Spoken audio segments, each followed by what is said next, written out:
Hello students and Jai Hind. I welcome you all to Magnet Brains. My name is Prateek Mishra and आज के lecture में हम लोग history class 12 की दूसरी किताब उसका सेकंड चैप्टर शुरू करने वाले हैं जिसका नाम है भक्ति एंड सूफी ट्रेडिशन। इसको आप ऐसे भी कह सकते हैं कि थीम 6 जो है जिसका नाम भक्ति एंड सूफी ट्रेडिशन है उसको हम लोग आज शुरू करने वाले हैं। काफ़ी वक्त से इस चैप्टर की डिमांड थी, स्टूडेंट्स वगैरह बोल रहे थे कि इस चैप्टर को लेकर आइए, जल्दी शुरू करिए। तो फाइनली मैं हाजिर हूँ इस चैप्टर के साथ में। सब्सिक्वेंट लेक्चर्स में हम लोग इस चैप्टर को पढ़कर खत्म करेंगे एंड इन लेक्चर्स को देखने के बाद आपको एनसीईआरटी भी पढ़ने की ज़रूरत नहीं है, आपको कोई और सोर्स देखने की ज़रूरत नहीं है। इन लेक्चर्स को देखकर आप जाइए, आप सफिशिएंट से ज़्यादा होगा, आप अपने टर्म 1 में बहुत बढ़िया परफॉर्म कर पाएंगे। कई लोग ये भी बोलेंगे कि भाई आपने इसके पहले जो लास्ट चैप्टर खत्म किया था वो चैप्टर नंबर 4 था, तो कायदे से आपको चैप्टर नंबर 5 शुरू करना चाहिए, आप चैप्टर नंबर 6 क्यों शुरू कर रहे हैं? जवाब यह है कि चैप्टर नंबर 5 आपके टर्म 1 का पार्ट नहीं है और हम लोग फिलहाल एनसीईआरटीज वगैरह को सीबीएसई के टर्म 1 के सिलेबस के अकॉर्डिंग जो है कंप्लीट कर रहे हैं। तो पहले 4 चैप्टर्स बुक नंबर 1 के उसके पार्ट थे, हमने सारे पढ़ के खत्म किए। सेकंड बुक में theme number 6 and theme number 7 आपके टर्म 1 का पार्ट है, तो हम लोग पहले उन्हें खत्म करेंगे और उसके बाद में फिर हम लोग टर्म 2 के चैप्टर्स वगैरह पर आएंगे। So without any further ado now we are going. तो जो पहला टॉपिक हमारा इस चैप्टर में आता है उसका नाम है changes in religious beliefs and devotional text और हम लोग इसको पढ़ेंगे 8th सेंचुरी से 18th सेंचुरी के बीच में। Changes in beliefs and devotional text का मतलब यह है, और वो भी इस पर्टिकुलर कालखंड में, इसका मतलब यह है कि 8वीं शताब्दी से 18वीं शताब्दी के बीच में हिंदुस्तान में रहने वाले लोगों का, इंडियन सब कॉन्टिनेंट में रहने वाले लोगों का रिलीजियस बिलीव्स किस तरीके से बदले हैं, पहली चीज़ तो ये। और अगर एक पर्टिकुलर रिलीजन है तो उसमें क्या बदलाव आए हैं वो। और तीसरी चीज़ कि इस पर्टिकुलर टाइम पीरियड में जो डिवोशनल टेक्स्ट वगैरह लिखे गए उसमें क्या बदलाव आया है, जो आपके ग्रंथ वगैरह लिखे जाते थे उसमें, या फिर जो पहले के लिखे हुए ग्रंथ थे उनमें अगर कुछ मॉडिफिकेशन वगैरह हुआ है। ये सारी चीजें हमको पढ़नी है। स्पेसिफिकली हम लोग किस कालखंड में फोकस करेंगे? 8वीं शताब्दी से 18वीं शताब्दी के बीच में, लगभग 1000 सालों का जो इतिहास रहा है उस पर हम लोग फोकस करेंगे। सन 700 से लेकर सन 1700 के बीच का जो है टाइम पीरियड हम लोग स्पेसिफिकली यहां पर देख रहे हैं। तो हमारी जो कहानी है इस चैप्टर की, उसकी शुरुआत होती है 5th सेंचुरी कॉमन एरा के आसपास से। 5th सेंचुरी का मतलब होता है 401 से लेकर 499 के बीच में। इस बीच में हमारे इंडियन सब कॉन्टिनेंट में अगर आप देखोगे तो आपको कई सारे तरीके के रिलीजियस कल्चर्स, रिलीजियस स्ट्रक्चर्स वगैरह देखने के लिए मिल रहे हैं। जैसे कि आपको स्तूप देखने के लिए मिल रहे हैं, आपको मंदिर देखने के लिए मिल रहे हैं, आपको मठ या मोनेस्ट्रीज देखने के लिए मिल रही हैं एंड ऑल दैट। अब ये जो रिलीजियस स्ट्रक्चर्स लगातार बनाए जा रहे हैं, स्तूप एक तरीके से बनाए जा रहे हैं पूरे इंडियन सब कॉन्टिनेंट में, मंदिर अलग अलग जो बनाए जा रहे हैं उनमें भी कुछ सर्टेन कॉमन प्रैक्टिसेस का पालन किया जा रहा है। इसी तरीके से मोनेस्ट्रीज या मठ वगैरह जो हैं, किस मत को मानने वाली मोनेस्ट्री या किस मत को मानने वाला मठ है वो उस हिसाब से अपने मठ वगैरह बना रहा है एंड सारी चीजें हो रही हैं। तो ये जो लगातार बिल्डिंग्स वगैरह बन रही थी ये आपको क्या बताती हैं? ये आपको ये बता उन रिलीजियस बिलीव्स के बारे में बताती हैं जो काफी वक्त से इंडियन सब कॉन्टिनेंट में थे और उनकी प्रैक्टिसेस वगैरह जो हैं वक्त के साथ में सॉलिडिफाई हो गई थी। जैसे अब अपने को इस लाइन को थोड़ा सा समझते हैं। जैसे हमको पता है कि किसी मंदिर के अंदर अगर आप जाओगे तो चप्पल वगैरह उतार के जाते हो। प्रोबेबली अगर हो सका तो वहाँ कहीं पानी की कुछ व्यवस्था हो तो हाथ पैर धो लो, उसके बाद में फिर आप अंदर जाओ। जाते वक्त अंदर रास्ते में घंटी पड़ती है, आप उसे बजाते हो। उसके बाद में आप गर्भगृह में जाओगे, अपने देवी देवता जो भी उनके सामने अपना सर झुकाते हैं, कुछ मंत्र वगैरह बोले जाते हैं और उसके बाद में बिना पीठ दिखाए वापस गर्भगृह से बाहर निकला जाता है और फिर आप वापस आ जाते हो। आने से पहले फिर एक बार घंटी बजाते हो, नीचे उतरते हो, अपने जूते पहनते हो, निकल जाते हो। जनरली आप अगर मंदिर जाओगे तो तरीके की प्रैक्टिसेस का पालन आपने करना पड़ेगा। तो ये पर्टिकुलर जो पूरा का पूरा प्रोसेस है कि भाई मंदिर जाओगे तो कंडक्ट ये रहना चाहिए, ये कैसे ये आपने को कैसे अपने दिमाग में बैठा? ये इसलिए अपने दिमाग में बैठ गया क्योंकि ये रिलीजियस प्रैक्टिस कई सेंचुरी से फॉलो हो रही थी, जनरेशन टू जनरेशन ये एक से दूसरी सेंचुरी में ट्रांसमिट हो रही थी और ये इतनी बार हो चुकी थी, इतनी बार रिपीट हो चुकी थी कि वो हमारा साइकी का पार्ट बन गया कि मंदिर मतलब आपने जूते चप्पल उतारने हैं, हाथ पैर धोने और उसके बाद ही अंदर जाना है। तो ये बेसिकली अलग अलग रिलीजियस आपके जो स्ट्रक्चर्स बनकर तैयार हो रहे हैं और हर एक जो रिलीजियस स्ट्रक्चर है उसमें अगर आप जाओगे तो आपको एक सर्टेन तरीके का कंडक्ट का पालन करना है। ये बेसिकली क्या इंडिकेशन है? ये इंडिकेशन है उन सारी रिलीजियस प्रैक्टिसेस का, उन सारी रिलीजियस बिलीव्स का जो कई हजारों सालों से नहीं तो कम से कम कई शताब्दियों से जो है हिंदुस्तान का या हिंदुस्तान की सोसाइटी का पार्ट है और उनकी प्रैक्टिसेस वगैरह वक्त के साथ में सॉलिडिफाई हो चुकी हैं। अब किसी से मतलब ये नहीं बताना पड़ता कि आप जाओगे तो आपको ये करना है या फिर ये नहीं करना है। अब वो इतना ज्यादा इंट्रिंसिकली इंडियन सोसाइटी का पार्ट बन चुकी है कि लोगों को पता है, ये देखकर समझ में आ जाता है कि ये बौद्ध स्तूप है, यहाँ पे क्या करना है क्या नहीं करना है, ये हिंदू मंदिर है, ये जैन मंदिर है, तो यहाँ पर किस तरह से जाना है और क्या आपका कंडक्ट होना चाहिए, क्या आपका कंडक्ट नहीं होना चाहिए। तो ये सारी चीजें जो हैं आपको ये सारा आर्किटेक्चर वगैरह जो 5th सेंचुरी कॉमन एरा में दिख रहा है उससे आपको समझ में आती हैं कि ये क्या बता रहा है, सर्टेन रिलीजियस प्रैक्टिसेस के बारे में, सर्टेन रिलीजन्स के बारे में जो वक्त के साथ में काफी ज्यादा जिनकी प्रैक्टिसेस वगैरह सॉलिडिफाई हो चुकी हैं, जिनकी इंडियन सोसाइटी पे एक अच्छी पकड़ है और काफी ज्यादा नंबर ऑफ फॉलोअर्स हैं। तो ये तो आपके एस्टैब्लिश रिलीजन्स की बात हो गई, इसके और जिनके आपको स्ट्रक्चर्स वगैरह देखने को मिलते हैं। इसके अलावा टेक्सुअल ट्रेडिशंस में अगर आप जाओगे, जो आपके पास में रिटन रिकॉर्ड वगैरह है, वहां पर आपको ऐसे रिलीजियस बिलीफ्स के बारे में भी पता चलता है जिनका कोई आर्किटेक्चर या तो बचा नहीं है या फिर उतना ज्यादा मात्रा में कभी उन्होंने आर्किटेक्चर बनाने की तरफ ध्यान नहीं दिया। तो ऐसे रिलीजियस बिलीफ जो अब खत्म हो गए हैं या फिर जिन्होंने अपना आर्किटेक्चर बनाया नहीं, बहुत ज्यादा जिनकी बिल्डिंग्स बनाई नहीं गई, या फिर कालांतर में वक्त के साथ में जिनकी बिल्डिंग्स वगैरह सब खत्म हो गई हैं, तो उनके बारे में आपको फिर काफी सारे टेक्स्ट वगैरह जो लिखे गए हैं, रिलीजियस जो आपके ट्रेडिशन से रिलेटेड टेक्स्ट हैं, उसमें पता चलता है। खास तौर पे इसमें एक रिलीजियस टेक्स्ट का नाम आना जरूरी है, वो है पुराण। पुराण लगभग इसी वक्त में लिखे जा रहे थे, 5th सेंचुरी कॉमन एरा के आसपास से, गिव एंड टेक 100-200 साल आप ऊपर नीचे कर लीजिए, इसी वक्त में आपके जो पुराण हैं उनको लिखा जाना शुरू किया गया था। इसे उपनिषद के साथ में कंफ्यूज मत करिएगा, उपनिषद आपके 5th या 6th century before common era के आसपास लिखे जा रहे थे एंड ऑल दैट, मगर जो ये पुराण वगैरह हैं ये आपके 5th सेंचुरी कॉमन एरा के आसपास लिखे जाना शुरू हो गए थे। तो यहां पर अब ये जो पुराण है, इनमें आपको ऐसे कई सारे रिलीजियस टेक्स्ट के बारे में या रिलीजियस सेक्ट्स के बारे में पता चलता है जो उस वक्त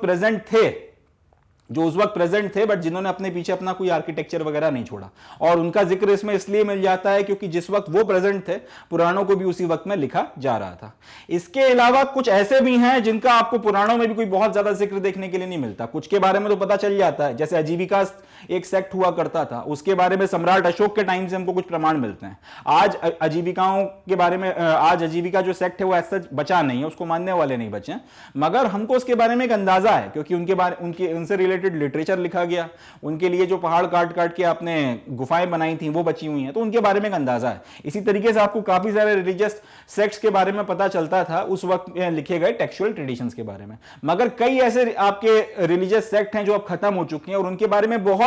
हल्का सा जो है हमें जिक्र देखने के लिए मिलता है टेक्सुअल रिकॉर्ड्स में या फिर विजुअल रिकॉर्ड्स में। तो फिर वही बात आ जाती है घूम फिरकर कि काफी सारी चीजें ऐसी हैं जो जिनके बारे में शायद हम कभी बहुत अच्छे से जान नहीं पाएंगे या फिर कभी शायद बिल्कुल नहीं जान पाएंगे क्योंकि कालांतर में उनके बारे में सारे रिकॉर्ड्स वगैरह खत्म हो गए। तो जब फिर से हम लोग वापस लौट कर आते हैं changes in religious beliefs and devotional text पे, तो मेन एम्फेसिस हमारा एक्चुअल में उन पर्टिकुलर रिलीजियस बिलीफ्स या टेक्स्ट पर रहेगा जिनके बारे में हमारे पास रिकॉर्ड है या फिर जिनके बारे में हम लोग जानते हैं।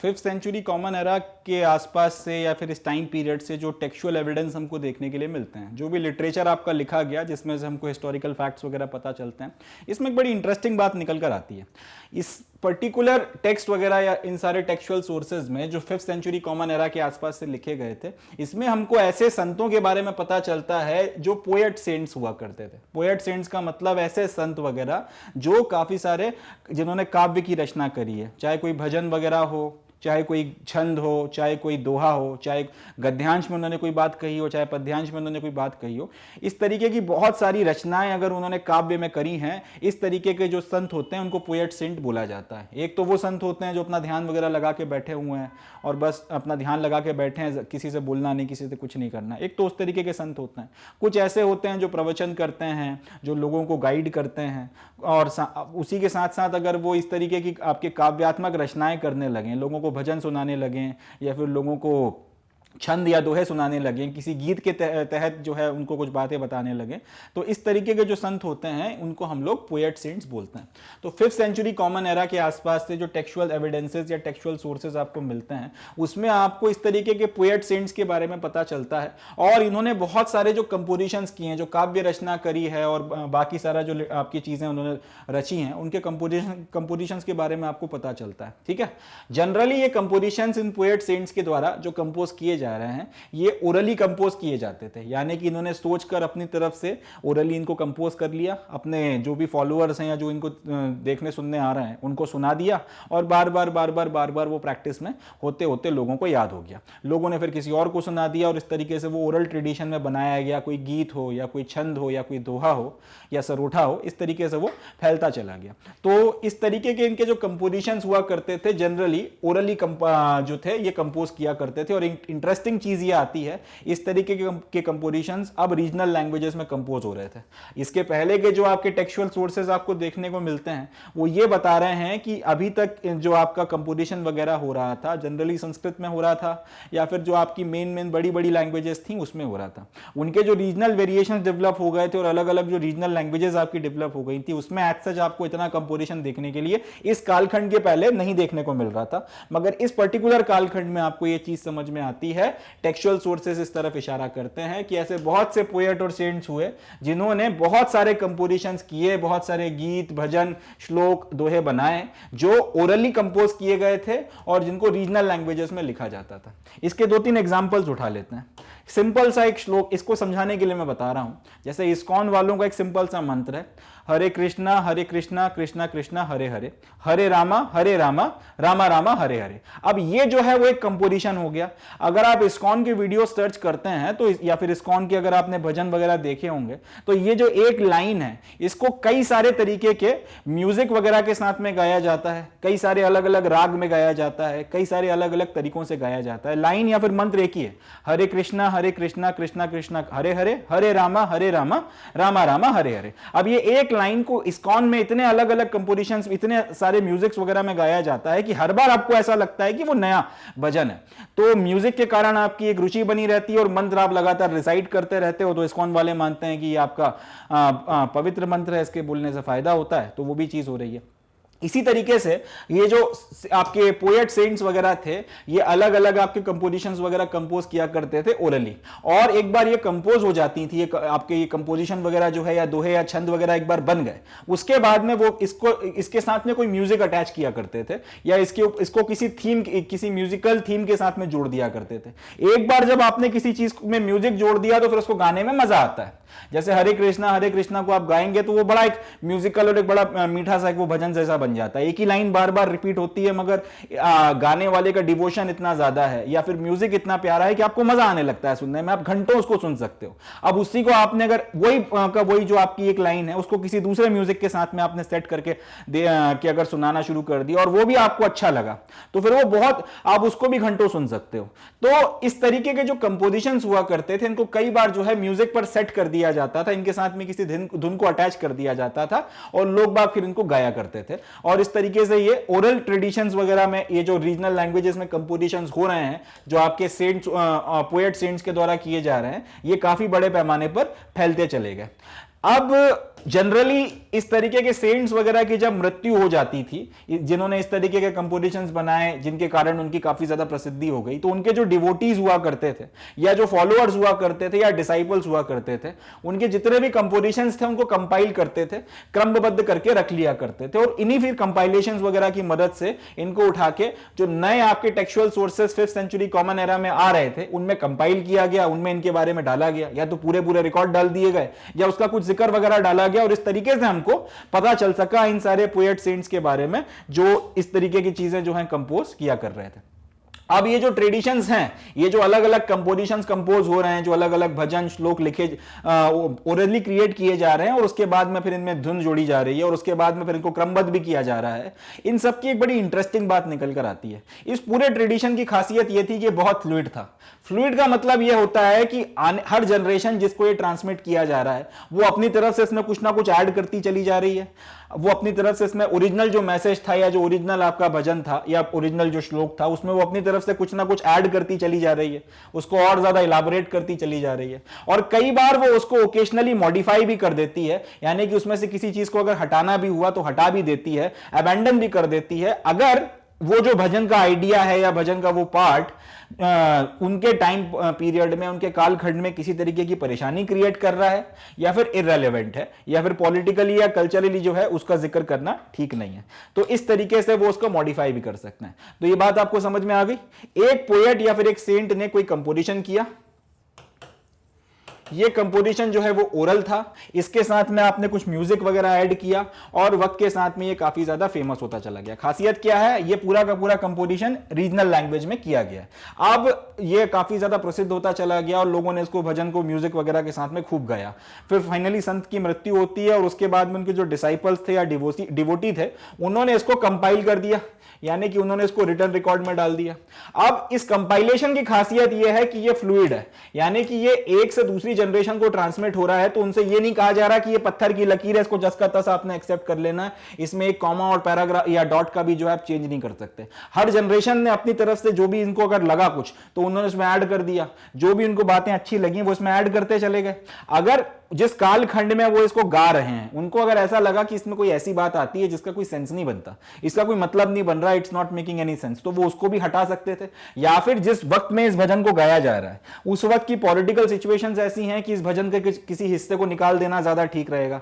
तो उसको हटा दिया या उसको मॉडिफाई कर दिया। इस तरीके की चीजें जो है आपको देखने को मिल रही हैं। इससे अपने को यह समझ में आता है कि जैसे वेदों के बारे में कहा जाता है कि वो आपके एब्सोल्यूट हैं, उनमें कोई बदलाव नहीं किया जा सकता। ये उस तरीके का रिजिड कंपोजिशंस या उस तरीके का रिजिड ट्रेडिशन नहीं था, इसमें फ्लूइडिटी थी। वक्त के साथ में ये अपने आप को बदल सकता था, मॉडिफाई हो सकता था और अपने आप में चेंजेस वगैरह ला सकता था। अब इन सारे ट्रेडिशंस का इस्तेमाल कर कर हम लोग इन सेंट्स के बारे में पता कर सकते हैं और इन सब सेंट्स के बारे में पता कर कर हम लोगों को एक अंडरस्टैंडिंग मिलती है, हमको एक पता चलता है उस कालखंड के बारे में जिसको हम लोग स्टडी करने की कोशिश कर रहे हैं या जिसको हम लोग समझने की कोशिश कर रहे हैं, या फिर इस तरह से बोल सकते हैं जिसकी हिस्ट्री हम लोग रिक्रिएट करने की कोशिश कर रहे हैं। तो इन सारे सोर्सेज वगैरह को, ये चाहे आपके ओरल कंपोजिशंस हो, चाहे फिर इनको रिटर्न रिकॉर्ड आपको देखने को मिलता हो, चाहे उसमें जो मॉडिफिकेशंस वगैरह किए गए हो, वो सब भी हम लोग इसलिए पढ़ते हैं क्योंकि इससे हमको उस कालखंड के बारे में पता चलता है। बट यहीं से एक बड़ा इंटरेस्टिंग चैलेंज भी निकल कर आता है। आपको अब यह समझना है कि ओरिजिनल मैसेज क्या रहा होगा और कितनी जनरेशंस में जो है इसमें अलग अलग चीजें ऐड की गई। आपको यह भी समझना जरूरी है कि मूल मैसेज क्या था और उसके बाद में वक्त के साथ में इसमें कितना मॉडिफिकेशन आया। तो मूल मैसेज जो था उससे आपको जिस वक्त ये कंपोज किया गया होगा उसके वक्त के बारे में कुछ पता चल जाएगा, और जैसे जैसे जैसे जैसे इसमें चीजें ऐड होती चली गई तो वो आपको जिस जिस कालखंड में वो चीजें ऐड हो रही हैं उस कालखंड के बारे में आने वाले चेंजेस का एक इंडिकेशन या फिर एक अंदाजा देगा। तो इंटरेस्टिंग है, मगर साथ ही साथ ये चैलेंजिंग हो जाता है हिस्टोरियंस वगैरह के लिए ये पता लगाना कि एक पर्टिकुलर श्लोक में या फिर एक पर्टिकुलर कंपोजिशन में कितनी बात ओरिजिनल है और कितनी बात ऐड की गई है और कब कब ऐड की गई है। तो इस तरीके से ये जो है एक इंटरेस्टिंग और एक चैलेंजिंग फैक्ट बन जाता है इस वक्त की हिस्ट्री को रिक्रिएट करना और उससे रिलीजियस बिलीव्स और डिवोशनल टेक्स्ट में क्या चेंजेस आ रहे थे, सोसाइटी में कैसे रिलीजियस बदलाव आ रहे थे, उनको समझना। चलें जी आगे बढ़ते हैं। अब कई बार हिस्टोरियंस इस कालखंड में इस जो आपका ये कंपोजिशंस वगैरह हैं इनको समझ रहे हैं, पढ़ रहे हैं, तो ज्यादा बेटर अंडरस्टैंडिंग के लिए ये कई बार उन संतों की हेगियोग्राफीज या बायोग्राफीज वगैरह भी स्टडी करते हैं जिनके बारे में ये लोग स्टडी कर रहे हैं। बायोग्राफीज या हेगियोग्राफीज के बारे में हम लोगों ने पढ़ रखा था। हेगियोग्राफीज का मतलब क्या होता है, अगर कोई व्यक्ति की मृत्यु हो जाती है और उसकी मृत्यु के बाद में उसके जो फॉलोअर्स हैं वो उनके बारे में अगर कोई एक बायोग्राफी लिखते हैं तो उसको बायोग्राफी ना बोलकर हेगियोग्राफी कहा जाता है, क्योंकि इसमें हो सकता है उनके बारे में काफी अच्छी अच्छी बातें बताई गई हो जो सच हो, मगर साथ ही साथ कई बार उनमें एक्सैगरेशन भी आपको देखने के लिए मिलता है जो सच नहीं होता या फिर एज सच रियलिटी के करीब नहीं होता। मगर हिस्टोरियंस अब जैसे कोई संत मिल गया उनको, उसके कंपोजिशंस मिल गए, उसका जिक्र मिल गया, उसके और उसमें जो भी आप चेंजेस वगैरह आए उनके कंपोजिशन में वो सारी बातें मिल गई, अब उनको स्टडी कर रहे हैं। उससे उनको एक पर्टिकुलर 200-300 साल के कालखंड के बारे में पता चल गया कि भाई ये संत इस वक्त हुए थे, उन्होंने इस वक्त ये कंपोजिशन किया, इतने वक्त तक उनके जीवित रहते रहते ये इस तरीके से चला। उसके बाद आपको ये मॉडिफिकेशन इस पर्टिकुलर टाइम पीरियड में देखने को मिलता है, मतलब यहाँ पे समाज की नई पीढ़ी ने इसमें ये बदलाव किया था, उसके बाद आपको ये मॉडिफिकेशन देखने को मिलता है, फिर ये मॉडिफिकेशन देखने को मिलता है। आपने 200-300 साल का एक लेट से इतिहास ट्रेस कर लिया। अब उस संत के बारे में, उसकी कंपोजिशन के बारे में और उस कंपोजिशन में आए बदलावों के बारे में, उससे आपने सोसाइटी में क्या बदलाव आ रहे थे उसको समझने में आपको एक अच्छी अंडरस्टैंडिंग मिल गई। अब अपनी अंडरस्टैंडिंग को और ज्यादा सॉलिडिफाई करने के लिए और ज्यादा क्लियर करने के लिए आपने ये बोला कि आप उन संत वगैरह की बायोग्राफीज या फिर हेगियोग्राफीज वगैरह जो है वो लेकर आओ। हेगियोग्राफीज वगैरह क्या होती हैं? हेगियोग्राफीज वगैरह वो आपकी बायोग्राफीज होती हैं जिनको उन संत वगैरह के या फिर किसी भी फेमस व्यक्ति के फॉलोअर्स के द्वारा लिखा जाता है। जरूरी नहीं है कि इसमें लिखी गई हर एक बात लिटरली सच हो, एकदम लिटरली सच हो, हर बात जरूरी नहीं है, मगर फिर भी आपको एक अंदाजा लग जाता है संत के लाइफ वगैरह के बारे में। और दूसरी चीज ये कि आपको ये भी समझ में आता है कि जो एक डिवोटी था, जो किसी संत के प्रति या किसी आपकी पुण्यात्मा या फिर किसी अच्छे प्रसिद्ध व्यक्ति के प्रति जो डिवोटी था, उनका श्रद्धालु था, वो किस तरीके से उनको परसीव करता था और किस तरीके से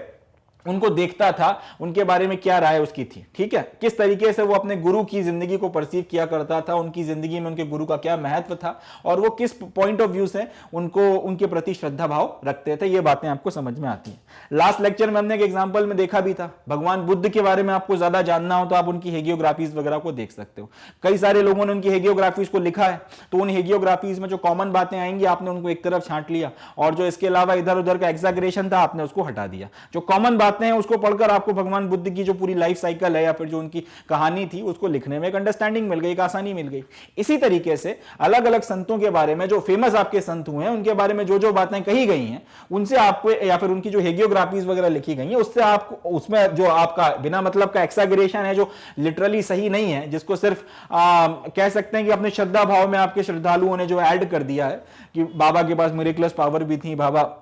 ये भी कर सकते थे, वो भी कर सकते थे, हो सकता है लिटरली सच ना हो, उसको एक तरफ हटा दिया जाए तो बाबा का जन्म यहां पे हुआ फिर यहां पर आया, इस तरीके से अगर दो चार हेगियोग्राफीज मिलती हैं और उसमें कॉमन बातें आपको मिल जाती हैं तो उसकी मदद से भी संत को समझने में आसानी होती है। और संत को समझने में आसानी होने से फिर फायदा ये होता है आप वो कालखंड को ज्यादा अच्छे से समझ पाते हो जिसके बारे में बात हो रही है। फिर उस कालखंड में जो रिलीजियस बदलाव आ रहे थे बिलीव्स में वो, और डिवोशनल टेक्स्ट में क्या बदलाव आ रहे थे वो आप ज्यादा अच्छे से पढ़ सकते हो या फिर ज्यादा अच्छे से आप उसको समझ सकते हो। नेक्स्ट जो हमारा टॉपिक आता है वो है mosaic of religious beliefs and practices. सबसे पहले तो ये पूछना चाहिए कि मोज़ेक का मतलब क्या होता है। इस वर्ड का मतलब बेसिकली ये होता है अगर आपके पास में छोटे छोटे कुछ पैटर्न्स हैं और उन सबको मिलाकर आपने अगर कोई चित्र तैयार किया है या फिर छोटे छोटे टुकड़े हैं और उनको मिलाकर आपने कोई पैटर्न तैयार किया है तो उसको हम लोग मोज़ेक बोलते हैं। अब यहाँ मोज़ेक शब्द के इस्तेमाल का मतलब क्या है, बेसिकली जो अलग अलग रिलीजियस बिलीव्स और अलग अलग रिलीजियस प्रैक्टिसेस वगैरह थी, जब आप इन सबको साथ में इकट्ठा जोड़ देते हो और उसका सम टोटल आपको एक तस्वीर निकल कर आती है, उसको हम लोग ये बोल रहे हैं कि उन रिलीजियस बिलीव्स एंड प्रैक्टिसेस के मोज़ेक की उन रिलीजियस बिलीव्स एंड प्रैक्टिसेस का मोज़ेक है। हम लोग ये मोज़ेक किस पर्टिकुलर कालखंड में देख रहे हैं, 5th सेंचुरी कॉमन एरा के बाद से, to be specific 8th century से लेके हम लोग 18th सेंचुरी के बीच में जो रिलीजियस प्रैक्टिसेस वगैरह बनी है और जो भी चीजें हुई हैं उन सबको जोड़कर एक तस्वीर तैयार करने की कोशिश कर रहे हैं, इसलिए यहां पर ये वर्ड यूज किया गया है, mosaic of religious beliefs and practices. चलें, तो ये जो कालखंड है इसके बारे में एक बड़ा स्ट्राइकिंग फीचर निकल कर आता है। अगर हम लोग हिंदुइज्म के पॉइंट ऑफ व्यू से या फिर वैदिक रिलीजन के पॉइंट ऑफ व्यू से देखें तो यहां पर एक बहुत स्ट्राइकिंग बात निकल कर आती है, वो ये है कि इस पर्टिकुलर टाइम पीरियड में जो number of gods and goddesses हैं उनमें एक एक्सपोनेंशियल इंक्रीज आपको देखने को मिलता है दोनों जगहों पर। आपके जो स्कल्पचर्स हैं उसमें अलग अलग तरीके के देवी देवताओं की जो है आपके स्कल्पचर्स बहुत ज्यादा मात्रा में आपको देखने को मिलने लगते हैं और टेक्स्ट में आपको काफी सारे जो है देवी देवताओं का जिक्र आपको बड़े पैमाने पर देखने को मिलने लगता है। तो ये जो पर्टिकुलर टाइम पीरियड है 5th century common era and afterwards या 5th century common era and onwards, यहां से अपने को क्या बात समझ में आ रही है, वैदिक पॉइंट ऑफ व्यू से अगर देखा जाए तो चाहे आपके स्कल्पचर्स हो, पत्थर काट काट के जो आप अलग अलग मूर्तियां या प्रतिकृतियां बना रहे थे या मेटल वगैरह में आप मूर्तियां कास्ट कर रहे थे उसकी बात कर ली जाए, स्कल्पचर्स की, या जो लिटरेचर वगैरह लिखा जा रहा था उसकी बात कर ली जाए, दोनों में आपको एक चीज साफ दिख रही है कि देवी देवता जिनका जिक्र आ रहा है वो एक्सपोनेंशियली बहुत ज्यादा बढ़ गया है, बहुत ज्यादा number of gods and goddesses का जिक्र आपको देखने को मिलने लगता है। इसके दो पॉइंट ऑफ व्यू बनते हैं, एक पॉइंट ऑफ व्यू तो खैर डिस्कार्ड कर दिया गया है, वो ये बनता है कि लोगों का इमेजिनेशन बनता चला जा रहा है, जिसको चाहे उसको देवी देवता मान लेते हैं ऑल दैट और उसकी पूजा करना शुरू कर देते हैं, इसमें कोई सेंस नहीं बनता। दूसरा जो पॉइंट ऑफ व्यू जिसको ज्यादा एक्सेप्ट किया जा रहा है वो ये है कि ये जो exponential number of gods and goddesses एकदम से जो बढ़े हैं, बेसिकली ये इंडिकेशन एक ही है कि जो आपके मेजर डीटीज थे, जो आपके प्रमुख भगवान थे, विष्णु शिव हो गए और आपकी जो देवी हो गई, या फिर आपकी जो शिव और शक्ति आप बोलते हो, भगवान विष्णु, भगवान शिव और जो शक्ति की पूजा आप करते हो गॉडेसेस के फॉर्म में, ये जो एकदम से बहुत सारे देवी देवता बड़े हैं ये बेसिकली उन्हीं की पूजा पाठ का कंटिन्यूड और एक्सटेंडेड वर्जन है। मगर बस यहां पे हुआ यह है कि आपने भगवान विष्णु को, भगवान शिव को और देवी को कई सारे फॉर्म्स में विजुअलाइज कर लिया है। क्यों विजुअलाइज कर लिया वो भी हम लोग आगे देखेंगे, और उस चक्कर में आपको बहुत सारे देवी देवता देखने को मिलने लगे हैं। तो ये जो आपके बहुत सारे गॉड्स एंड गॉडेसेस हैं, बेसिकली वो आपके तीन मेजर गॉड्स एंड गॉडेसेस पर ही आके रुकते हैं, भगवान विष्णु पे, भगवान शिव पे और आपकी जो आदि शक्ति हैं या देवी हैं उनके ऊपर। मगर इनको क्योंकि इतने सारे अलग अलग रूपों में पूजा जा रहा है तो उस चक्कर में आपको अलग अलग गॉड्स एंड गॉडेसेस का जिक्र देखने को मिलता चला जाता है। ये पॉइंट ऑफ व्यू की लोगों के मन में किसी कुछ भी आ रहा है और किसी को भी देवता मान लेते हैं, ये पॉइंट ऑफ व्यू डिस्कार्ड हो गया है। ये पॉइंट ऑफ व्यू ज्यादा एक्सेप्टेबल है इसके एविडेंसेस भी हैं और मैं आगे इनको डिस्कस भी करूंगा कि मैं क्यों कह रहा हूं, मगर ये पॉइंट ऑफ व्यू माना जाता है कि ये जो बहुत सारे गॉड्स एंड गॉडेसेस आपको इस वक्त में देखने को मिले हैं, ये बेसिकली एक इंडिकेशन है भगवान विष्णु, भगवान शिव और जो आपकी आदि शक्ति या देवी हैं गॉडेसेस, उनकी जो पूजा अर्चना का एक एक्सटेंडेड आपका ट्रेडिशन चला आ रहा था, वो ये बेसिकली उसी का एक एक्सटेंशन है,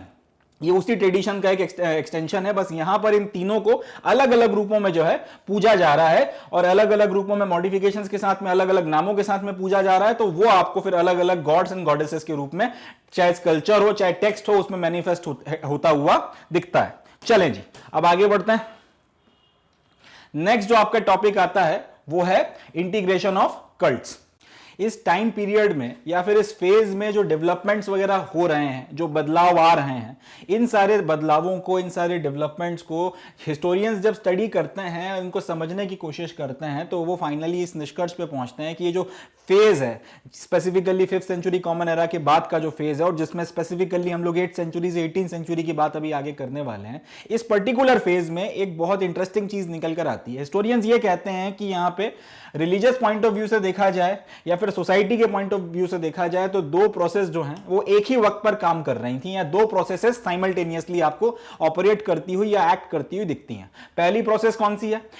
प्रोसेस ऑफ डिसएमिनेटिंग ब्राह्मणिकल आइडियाज, यानी कि जो ब्राह्मणिकल आइडियाज हैं इनका जितना ज्यादा हो सके उतना ज्यादा प्रचार प्रसार किया जाए, इसके लिए काम किया जा रहा है। ये एक पर्टिकुलर एक्टिविटी आपको देखने को मिलती है। दूसरा, Brahmans accepting and reworking beliefs of other social categories. अब इस वक्त तक आते आते ब्राह्मण्स में एक बदलाव देखने को मिला था। इसके पहले का जो कालखंड जा रहा था उसमें ब्राह्मण्स अपने जो पूरा का पूरा सोशल ऑर्डर उन्होंने बनाया था, जो वर्ण व्यवस्था और जाति व्यवस्था तैयार की थी, जो उपनिषद और पुराण वगैरह, जो उपनिषद लिखे गए थे और जो वेद वगैरह लिखे गए थे, धर्मशास्त्र और धर्मसूत्र लिखे गए थे, उसमें किसी तरीके का बदलाव करने को तैयार नहीं थे, और या फिर उन पर्टिकुलर टेक्स्ट वगैरह के कारण जो एक तरीके का समाज बनकर आया था, इसमें कोई खास बदलाव करने को तैयार नहीं थे। तो पूरा का पूरा समाज बहुत ज्यादा रिजिड हो गया था और उसके चक्कर में लोगों ने फिर उसके अगेंस्ट में रिवोल्ट करना शुरू कर दिया था, या फिर उसके अगेंस्ट में वो खड़े होने लगे थे, और उसके नतीजे में फिर आपका बुद्धिज्म और जैनिज्म काफी बड़े पैमाने पर फैलता चला गया। तो ये बात ब्राह्मण्स ने अब तक रियलाइज कर ली थी, और इसलिए अब वो अपने आइडियाज वगैरह को के ऊपर भी रिवर्किंग कर रहे थे, और दूसरों के आइडियाज वगैरह को भी एक्सेप्ट कर रहे थे, और दूसरों के आइडियाज या बिलीव्स वगैरह को एक्सेप्ट कर कर उनके ऊपर भी रिवर्किंग कर कर इस तरीके से उनको एक्सेप्ट कर रहे थे कि उनकी सोशल कैटेगरी के उनकी जो सोशल कैटेगरी के बिलीव्स हैं वो भी शामिल हो जाएं, इनके जो फंडामेंटल्स हैं ब्राह्मण्स के वो भी डिस्टर्ब ना हो, और सब कुछ हार्मोनियसली हो जाए और वो सोसाइटी में ज्यादा अच्छे से इंटीग्रेट हो सकें। तो ये दो चीजें आपको एक ही वक्त पर देखने को मिलती हैं। सारा का सारा जो प्रोसेसेस वगैरह चल रही हैं उन सबको स्टडी कर कर हिस्टोरियंस ये नतीजे पर निकलते हैं कि ये दोनों प्रोसेसेस वगैरह साइमल्टेनियसली हो रही थी। पहली में क्या हो रहा है, ब्राह्मणिकल आइडियाज को जितना ज्यादा हो सके उतना ज्यादा फैलाओ, उसके लिए कुछ किया जा रहा है। क्या किया जा रहा है वो भी देखेंगे। इसी तरह से जो दूसरे लोगों के या दूसरे आपकी जो सोशल कैटेगरीज हैं उनके जो भी बिलीव्स वगैरह हैं, जो भी प्रैक्टिसेस हैं, उनको भी एक्सेप्ट करो और इस तरीके से मॉडिफाई करो कि वो अपने जो सोशल ऑर्डर है उसका पार्ट बन जाए, और अपने सोशल ऑर्डर में भी थोड़ा बहुत इस तरह से मॉडिफिकेशन करो कि दूसरों को शामिल किया जा सके और अपना जो सोशल ऑर्डर है उसको जितना ज्यादा हो सके एक्सपैंड किया जा सके। अब ये जो दोनों आपकी प्रैक्टिसेस हैं या दोनों जो आपकी प्रोसेसेस वगैरह चल रही हैं, इनके सपोर्ट में जो एविडेंसेस वगैरह हैं वो हम लोग देखेंगे कि जो पहली प्रोसेस है कि ब्राह्मणिकल आइडियाज को जितना हो सके उतना फैलाओ, इसके सपोर्ट में हमारे पास क्या एविडेंस है। तो प्रोसेस 1 का एविडेंस यह है कि इस वक्त में अब जो कंपोजिशंस लिखे जा रहे हैं, जो कंपाइलेशंस तैयार हो रहे हैं, और जो भी चीजों को प्रिजर्वेशन किया जा रहा है, जो भी पुराने टेक्स्ट वगैरह हैं जिनका प्रिजर्वेशन किया जा रहा है, ये सबके सब बहुत सिंपल संस्कृत में किए जा रहे हैं। ठीक है, इसके पहले जो भी आपका लिटरेचर लिखा गया था वो सब कठिन संस्कृत में लिखा गया था या फिर वैदिक संस्कृत में लिखा गया था, जो पढ़ना और समझना हर किसी के बस की बात होती नहीं थी। नतीजा ये निकला कि जो आपका टेक्स्ट वगैरह है, आपके वेद हो गए, आपके धर्मसूत्र हो गए, धर्मशास्त्र हो गए, वो सिर्फ उन्हीं लोगों को समझ में आते थे जिनको वो कठिन संस्कृत आती है और जो वेदों का फिर अच्छा अध्ययन करते हो। बाकी जो आपकी आम जनमानस की भाषाएं थी उसमें इन बातों को कंपाइल नहीं किया गया, वो लोग समझ नहीं पा रहे थे। महाभारत रामायण को हालांकि सिंपल तरीके से लिखा गया था, मगर वो मोरलेस कहानियों के फॉर्म में ज्यादा फेमस हुए। उसमें से लोगों ने एज सच बहुत ज्यादा शिक्षाएं नहीं ली, या फिर उन शिक्षाओं को लिया भी तो उस तरीके से फिर अपने ऊपर लागू नहीं किया जिस तरीके से ब्राह्मण्स चाहते थे कि इनको लागू किया जाए। तो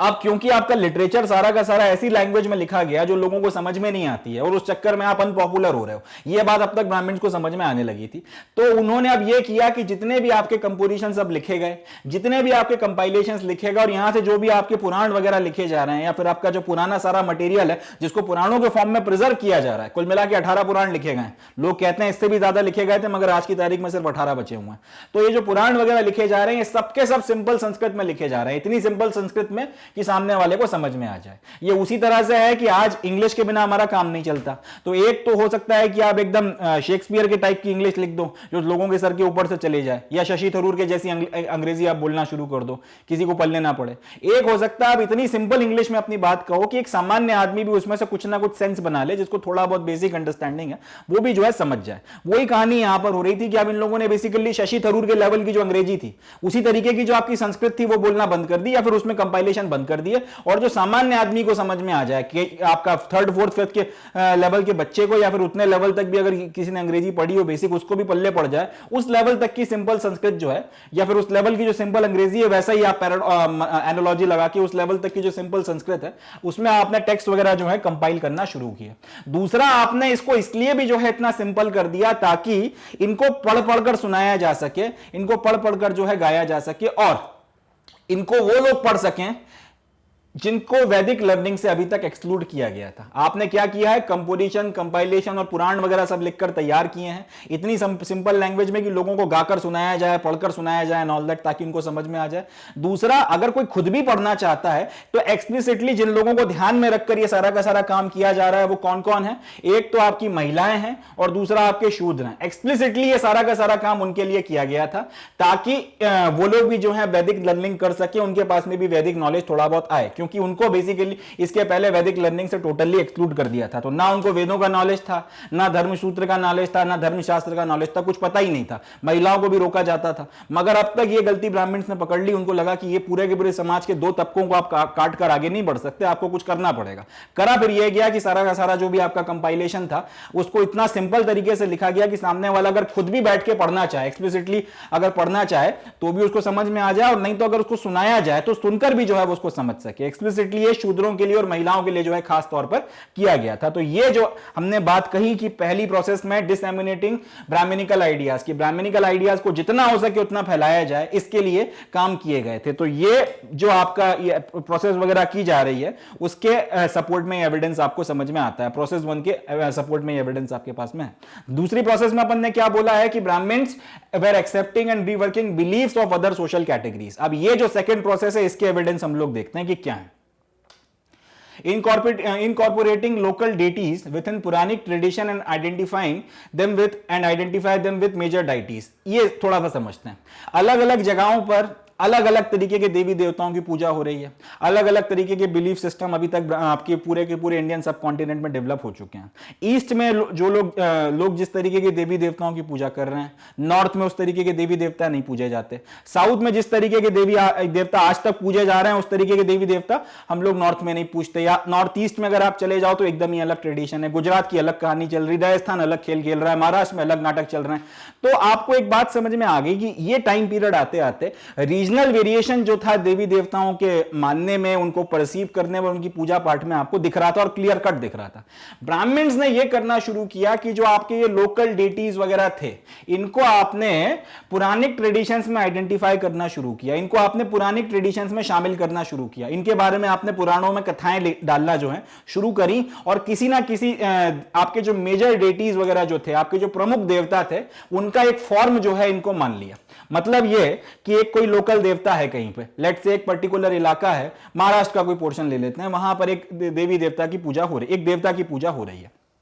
अब ये देवता के बारे में आपने दो काम किए। पहला तो ये कि इनसे रिलेटेड कुछ कहानियां बनाई और उनको आपने पुराणों में शामिल कर लिया, और दूसरी चीज आपने उन कहानियों को फिर प्रचार प्रसार किया, और उसके बाद में अल्टीमेटली आपने ये बोलना शुरू कर दिया कि ये जो फलाने फलाने देवता हैं, या तो ये भगवान शिव का फलाना फलाना अवतार है या फिर ये भगवान विष्णु का अवतार है। इस तरीके से आपने किसी ना किसी जो आपके मेजर डाइटीज थे, डेटी थे आपके, चाहे भगवान शिव हो चाहे भगवान विष्णु हो, उनके साथ में आपने उनको जोड़ना शुरू कर दिया। नहीं तो भगवान विष्णु के किसी ना किसी अवतार के साथ में भी आपने इनको को जोड़ना शुरू कर दिया। इस तरीके से काफी सारे जो लोकल डेटीज वगैरह थे उनको आपने पुरानी ट्रेडिशंस में शामिल भी किया, इनकॉर्पोरेट भी किया और उनको किसी ना किसी मेजर डेटीज के साथ में शामिल किया। इसका सबसे शानदार एग्जांपल अगर आप देखोगे वो आपको देखने को मिलता है जगन्नाथपुरी में, उड़ीसा में। जगन्नाथपुरी और उड़ीसा का जो एग्जाम्पल है, इससे अपने को समझ में आएगा कि ये जो सेकेंड प्रोसेस है जिसमें Brahmans were accepting and reworking beliefs of other social categories, ये कैसे हो रहा था। ये जो सेकेंड आपका प्रोसेस है वो कैसे हो रही थी, अब हम लोग थोड़ा सा समझेंगे। तो ये लोग क्या कर रहे थे, लोकल डेटीज वगैरह को शामिल कर रहे थे और इनके साथ में पुराण की कथाएं जोड़ रहे थे और इनको भगवान विष्णु या भगवान शिव में से किसी एक का अवतार मान लेते थे। सबसे बढ़िया एग्जांपल है जगन्नाथपुरी का। देखते हैं जगन्नाथपुरी में जो आपके जो 12वीं शताब्दी कॉमन एरा तक आपके जो जगन्नाथपुरी के प्रिंसिपल डेटी थे, यानी कि उस इलाके में जो देवता की पूजा होती थी, 12वीं शताब्दी कॉमन एरा आते आते आप ये पाते हैं कि यहां जो ये कॉमन डेटी थे इनको या फिर जो लोकल देवता थे इनको जगन्नाथ बोला जाना शुरू किया जाता है या फिर इनको आइडेंटिफाई किया जाता है जगन्नाथ के तौर पर, जो भगवान विष्णु का एक फॉर्म है। ठीक है, 12वीं शताब्दी कॉमन एरा आते आते तक आप क्या कर रहे हो, यहां पर जो एक लोकल देवता है, उड़ीसा का ये जो पूरी जगन्नाथ का पूरा इलाका है, उड़ीसा के जो ये लोकल देवता हैं, ये किस तरीके से आइडेंटिफाई होते हैं, ये आइडेंटिफाई होते हैं भगवान विष्णु के एक अवतार के रूप में या भगवान विष्णु के एक फॉर्म के रूप में, और इनको नाम क्या दिया जाता है, जगन्नाथ। अब एक बात देखिए, ये जो है अब जगन्नाथ के डेटीज हैं और उनकी तस्वीरें हैं। इसमें भगवान जगन्नाथ हैं, उनकी बहन सुभद्रा हैं और उनके सखा जो हैं बालभद्र, उनकी फोटोग्राफ दी हुई हैं। अब मैं ये बोलूंगा कि आप फोकस करिए इनके चेहरे किस तरीके से हैं, मूर्तियां किस तरीके से बनाई गई हैं, जरा फोकस करिए इसके ऊपर। जो पुरी के या पुरी जगन्नाथ का जो इलाका था, वहां के जो लोकल देवता थे उनकी मूर्तियां हमेशा से ऐसी ही बनती आ रही हैं, लकड़ी की ये मूर्तियां बनती थी। और इनको किस तरीके से बनाया जाता है इसको ध्यान से देखिए। इनकी आंखें बड़ी बड़ी हैं, जो फेशियल एक्सप्रेशन हैं वो अलग हैं, क्यूट से दिख रहे हैं, मगर इनके एक्सप्रेशन वगैरह देखिए किस तरीके के हैं। ये मूर्तियां किस तरीके से बनाई गई हैं, लकड़ी की बनी है, हर साल बनती है, पूरी जगन्नाथ की यात्रा की वो पूरा एक ट्रेडिशन है। 12वीं शताब्दी आते आते ये लोकल डेटी और इनके जो ये साथी थे, इनको जगन्नाथ, बालभद्र और सुभद्रा के तौर पर आपने आइडेंटिफाई करना शुरू किया। और जगन्नाथ को क्या माना आपने, भगवान विष्णु का एक अवतार, टू बी स्पेसिफिक आपने भगवान कृष्ण का एक फॉर्म माना है इनको। ठीक है जी, अब ये आपने 12वीं शताब्दी कॉमन एरा में बोला है कि ये भगवान विष्णु का एक अवतार है, अच्छी बात है। अब ये देखिए, मगर इसके पहले तक भगवान विष्णु को आप जो ट्रेडिशनली दिखाते थे वो कुछ इस तरीके से दिखाते थे कि वो भव सागर में बैठे हुए हैं, शेषनाग के ऊपर, एक हाथ से अपना उन्होंने अपने सर के ऊपर इस तरीके से रखा हुआ है, और एक वो एक चीर निद्रा में या ध्यान की मुद्रा में है, लक्ष्मी जी जो है उनके पैरों के पास में बैठी हुई है, एक इस तरीके से आपने उनका डिपिक्शन किया हुआ था। तो भगवान विष्णु का अभी तक ब्राह्मणिकल ट्रेडिशंस में 12वीं शताब्दी कॉमन एरा में आपने जगन्नाथ को भगवान विष्णु का एक अवतार या फिर एक फॉर्म माना है, उसके पहले की बात मैं कर रहा हूं। तब आप डिपिक्शन कैसे कर रहे हैं, तब भगवान विष्णु का डिपिक्शन इस तरीके से किया जा रहा है। और अब आप क्या कर रहे हैं, जगन्नाथ के फॉर्म में जब आप उनको मान रहे हैं, तो जगन्नाथ की मूर्ति हमेशा से ऐसी ही बनाई जाती थी, मगर अब इस मूर्ति के फॉर्म में जो ये लोकल देवता थे उनको आपने जगन्नाथ मान लिया। टोटल आपको कॉन्ट्रास्ट समझ में आ रहा है कि यहां पर एकदम ही अलग तरीके से देवता बनाए जा रहे हैं, और जिन देवता का अवतार या फॉर्म मान रहे हो उनको कुछ इस तरीके से आपने डिपिक्ट किया। इसमें और इसमें एज सच कोई कॉमन बात आपको देखने को नहीं मिलती। यहीं से आपको मगर ये समझ में आता है कि ब्राह्मण्स ने जो है रीवर्किंग अपनी शुरू कर दी थी। प्रोसेस 2 जो है ये उसका एक सटीक एविडेंस बैठता है कि आप ईश्वर का अवतार, किसी हर लोकल डेटी को आप बेसिकली किसी ना किसी मेजर डेटी का अवतार मान रहे थे और इस तरीके से आप इनकॉर्पोरेट कर रहे थे, भले ही उसमें कोई समानता देखने को मिलती हो या ना मिलती हो। जगन्नाथ की मूर्तियां आप एज सच देख लीजिए और भगवान विष्णु को आप एज सच देख लीजिए, दोनों के डिपिक्शन में जमीन आसमान का अंतर है, मगर फिर भी इनको आपने इनका एक फॉर्म या फिर एक पार्ट मान लिया। ये बेसिकली आपकी जो प्रोसेस 2 है, फिर से हम लोग लौट कर आते हैं इसी बात पर, Brahmans accepting and reworking beliefs of other social categories. Brahmans ने दूसरी सोशल कैटेगरीज के जो बिलीफ्स थे उनको एक्सेप्ट करना और इस तरीके से रिवर्क करना शुरू किया था कि उनको अपने ट्रेडिशंस में शामिल किया जा सके। ये उस प्रोसेस का एक अकाट्य प्रमाण है। अगर ऐसा ना होता तो फिर क्या होता, ऐसा ना होता तो फिर ये जो सारे फॉलोअर्स थे वो आपका ये इनको मानने वाले जो पूरी जगन्नाथ के इलाके के बड़े नंबर में जो फॉलोअर्स थे वो फिर आपका जो एक सोशल ऑर्डर था उसके बाहर हो जाते। ब्राह्मण्स ने इस बात को समझ लिया कि इस चीज को अफोर्ड नहीं किया जा सकता और इस चीज पे काम किया। नतीजा ये निकला कि वो सब के सब आपका जो हिंदू फोल्ड है उसमें आ गए, या फिर उनका जो ट्रेडिशनल जिस तरीके का वो सोसाइटल ट्रेडिशन चाहते थे वो उसका हिस्सा बन गए। तो वही बात जो मैंने आपको यहां पे बोल के बताई वही लिखी हुई है कि इन दोनों पिक्चर्स को अगर हम कंपेयर करेंगे तो अपने को पता ये चलता है कि जो देवता है, ये जो डेटी हैं,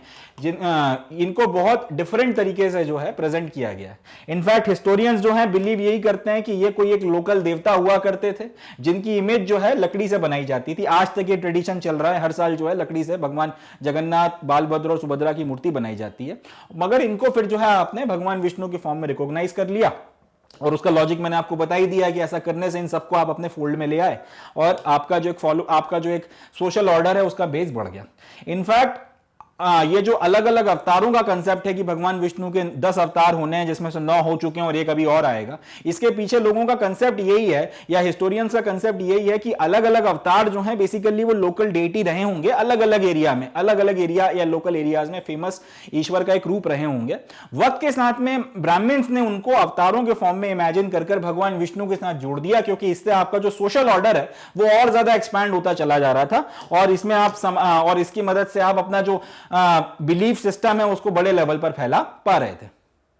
अब ये जो प्रोसेस हो रही है जिसमें ब्राह्मण्स जो हैं अलग अलग लोकल डेटीज को अपने सोशल ऑर्डर में शामिल कर रहे हैं और उनको एक्सेप्ट कर रहे हैं, उसके अकॉर्डिंग अपना रीवर्किंग कर रहे हैं, ये आपको सिर्फ देवताओं के केस में देखने को नहीं मिलता था, ये आपको देवियों के केस में भी देखने को मिल रहा था। ये जो टाइम पीरियड है, इस टाइम पीरियड तक आपको एक बात देखने को मिलती है कि एक देवी की पूजा जिनकी एक मूर्ति बनाई गई है और उसके बाद फिर उनके ऊपर सिंदूर वगैरह लगा के उनकी जो पूजा वगैरह होती है, ये काफी बड़े लेवल पर जो है वाइड स्प्रेड लेवल पर फैल गया था। लोग काफी बड़े लेवल पर, चाहे आपका ईस्ट के इलाके हो, बंगाल वगैरह का पोर्शन ले लीजिए, कर्नाटक का एक आपका जो कोस्टल इलाका है उसकी बात कर लें, नॉर्थ के काफी सारे पोर्शन वगैरह की बात कर लें, यहां पर स्पेसिफिकली, इसके अलावा भी और जगहों पर हो रहा था, मगर इन 3 जगहों पर बड़े लेवल पर वाइड स्प्रेड लेवल पर क्या हो रहा था, देवी की आइडल की या फिर देवी की पूजा अर्चना की जा रही थी, देवी की मूर्ति की पूजा की जाती थी जिसके ऊपर काफी ज्यादा सिंदूर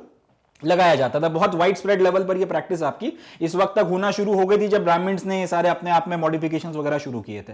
अब ये जो पूजा आराधना हो रही है इसको भी जो है आपने कैसे इंटीग्रेट किया वो भी हम लोग अब देखेंगे। ये जो गॉडेसेस वगैरह का कल्ट है इसको भी जो है आपने अपने पुरानी ट्रेडिशंस वगैरह में डाला और इसको भी जो है आपने अपने सोशल ऑर्डर का हिस्सा बनाया। कैसे, वो देखते हैं। ये जो अलग अलग जगहों पे अलग अलग प्रीवेलेंट देवियों की पूजा हो रही थी, इनको आपने पुरानी फ्रेमवर्क में डाला और कहानी वगैरह बनाकर पुराणों में ऐड करी और इनको फिर आपने किसी ना किसी तरीके से डिपिक्ट किया आपके जो प्रिंसिपल डेटी हैं, आपके जो प्रमुख भगवान हैं, उनकी पत्नियों के तौर पर। यानी कि आपने क्या किया, अलग अलग इलाकों में जो देवी पूजा हो रही है, अलग अलग जो देवियों के फॉर्म पूजे जा रहे हैं, आपने एक कॉमन बात देखी कि मूर्ति बनाई जाती है और उसके ऊपर सिंदूर वगैरह लगाकर जो है प्रैक्टिस की जाती है और उनकी पूजा वगैरह की जाती है। पूरे के पूरे कल्ट्स आपके डेवलप हो गए। अब आपने पुरानी ट्रेडिशंस में इस तरीके से काम किए हैं, कहानियों को इस तरीके से जोड़ा है कि हर एक क्षेत्र की जो देवी है उसको आपके जो प्रमुख ईश्वर हैं, चाहे भगवान विष्णु हो चाहे भगवान शिव हो, उनकी पत्नी के रूप में दिखाया गया है या फिर उन पत्नियों के किसी फॉर्म के रूप में दिखाया गया है।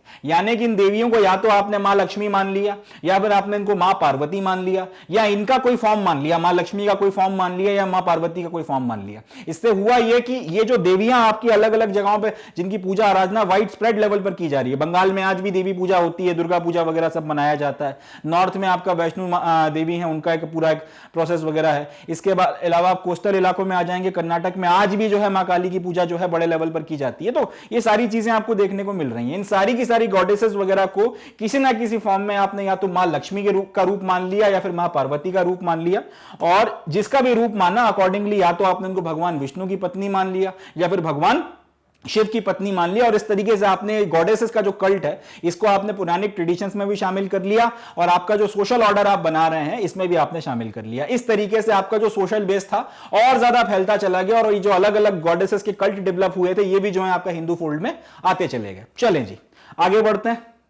तो ये जो गॉड्स एंड गॉडेसेस का इंटीग्रेशन आप कर रहे थे ये तो हो ही रहा था, इसके साथ साथ आपकी काफ़ी सारी जो प्रैक्टिसेस वगैरह हैं वो भी इवॉल्व हो रही थी। हम लोग आज की तारीख में भी देखते हैं कि अलग अलग जगहों पर एक ही देवता की अगर हम लोग अलग अलग जगहों पे मंदिर देखते हैं, जैसे एक मंदिर आपने किसी देवता का नॉर्थ में देख लिया, अब उसी देवता का एक मंदिर अगर साउथ में है या फिर ईस्ट में है तो आपको जो रिलीजियस प्रैक्टिसेस हैं या जो रिलीजियस ट्रेडिशंस हैं उसमें काफ़ी बदलाव देखने के लिए मिलता है। तो ये रिलीजियस, अब एक ही देवता की पूजा हो रही है अगर रीजन बदल जाता है तो ट्रेडिशंस या प्रैक्टिसेस जो हैं वो थोड़ा सा चेंज हो जाती हैं। कुछ बातें कॉमन भी रहती हैं, ऐसा नहीं है कि सब कुछ बदल जाता है, कुछ बातें कॉमन है, मंत्र वगैरह जो है वो कॉमन है, संस्कृत वगैरह जो यूज की जा रही है वो कॉमन है, मगर काफी सारी प्रैक्टिसेस वगैरह चेंज हो जाती हैं। जैसे कई जगहों पर अब तो खैर बंद हो गया है, बट पहले बलि वगैरह भी दी जाती थी, या अलग तरीके के जो है तांत्रिक प्रैक्टिसेस वगैरह की जाती थी, कई जगहों पर नहीं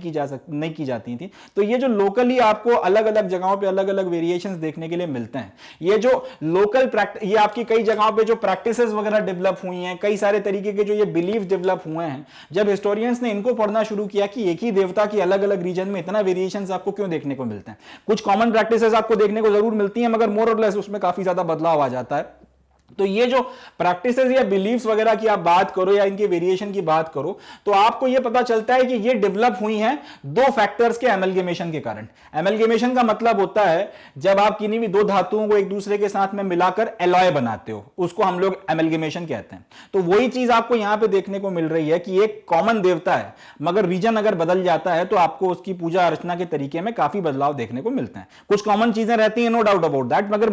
मोर और लेस आपको काफी सारे बदलाव समझ में आते हैं। तो जब उन्होंने ये देखा कि ये सारी प्रैक्टिसेस डेवलप कैसे हुई, क्योंकि उनको ये समझना था कि ये चेंजेस वगैरह या फिर ये वेरिएशंस क्यों आ रहे हैं, तो इसको देखने के लिए जब उन्होंने ये देखा कि अलग अलग क्षेत्रों की प्रैक्टिसेस डेवलप कैसे हुई, तो उनको एक बात पता चलती है कि यहां पे दो तरीके के ट्रेडिशंस एग्जिस्ट करते थे, और उन दो तरीके के ट्रेडिशंस का एमलगेमेशन हुआ, उनका एक दूसरे के साथ में उस तरीके का इंटरमिक्सिंग हुई है जिस तरीके की इंटरमिक्सिंग एलॉय बनाते वक्त दो धातुओं की या दो मेटल्स की होती है, और उसके नतीजे में अलग अलग जगहों की अलग अलग ट्रेडिशंस निकल कर आए हैं। तो वो दो तरीके के ट्रेडिशंस जिनकी मिक्सिंग के कारण अलग अलग क्षेत्रों में अलग अलग तरीके के कस्टम्स एंड कल्चर डेवलप हुए या कस्टम्स एंड प्रैक्टिसेस डेवलप हुए, वो क्या है? पहले ट्रेडिशन को हिस्टोरियंस ने बोला है ग्रेट सांस्कृतिक पुरानिक ट्रेडिशंस, और दूसरे वालों को आपने बोला है little traditions through out the land. इनके बारे में हम लोग बातचीत करेंगे, मगर अलग अलग क्षेत्रों में अलग अलग जो वेरिएशंस आपको देखने को मिलते हैं, हिस्टोरियंस का मानना यह है इन दो तरीके के ट्रेडिशंस, पहले का नाम क्या है?